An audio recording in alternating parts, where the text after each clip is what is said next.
Paradigm is a scientific term.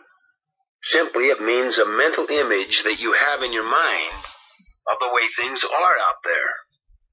These are the images we carry in our head of reality. And these images come from our backgrounds, our own experiences. They represent the implicit assumptions of our lives. See, all of us think we see the world as it is, but in reality, we see the world as we are.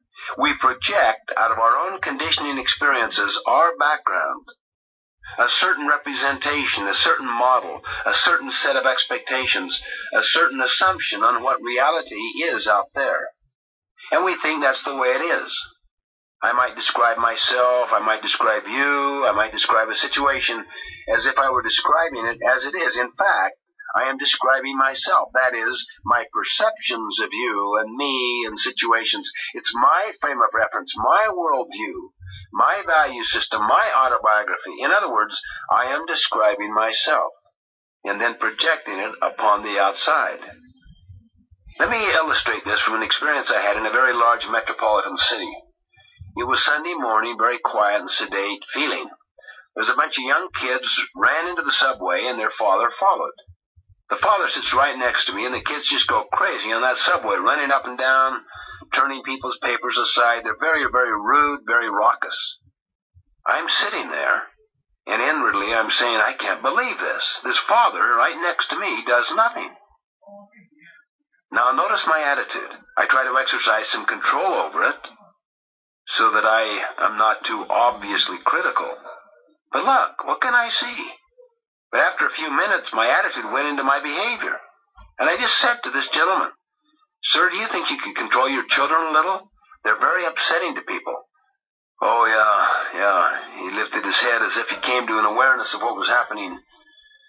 Yeah, I don't know. I guess I should. We just left the hospital, and their mother died just about an hour ago, and I guess they don't know how to take it, and frankly, I don't either. Now imagine the paradigm shift that took place. See, my whole view of reality shifted. As you listen to this story, you probably also experienced this paradigm shift, because this new information gets you to see the whole situation differently. We call that shifting a paradigm. You see, attitude and behavior flow from our paradigms, how we see reality. Well, I saw that whole situation differently when I had this new information. And that totally changed my attitude and my behavior. My only desire was to try to help, to better understand, and also to try to serve him in some ways. And I did, in fact, serve him in various ways for a while. But see, the thing that impressed me was the 180-degree shift in the way I saw the whole situation, and how that impacted my attitude and my behavior.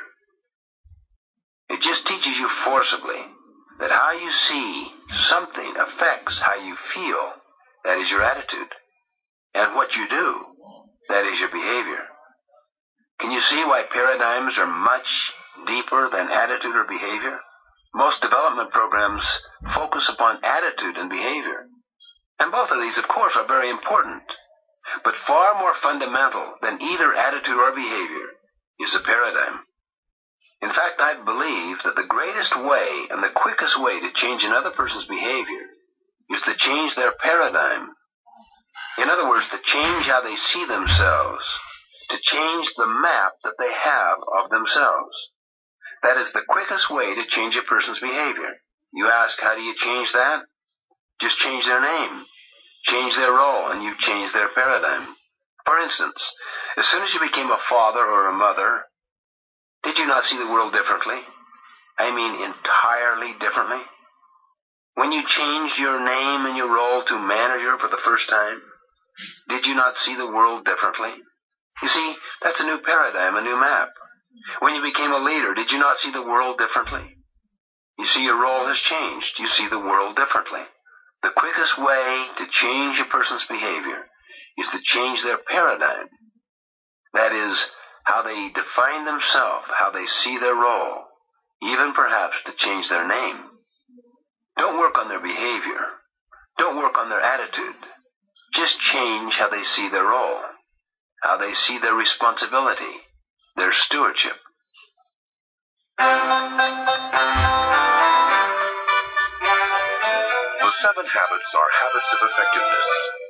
Stephen next relates Aesop's fable of the goose and the golden egg to illustrate how consistent effectiveness is always achieved through a balance of the results we seek and the assets that produce these results.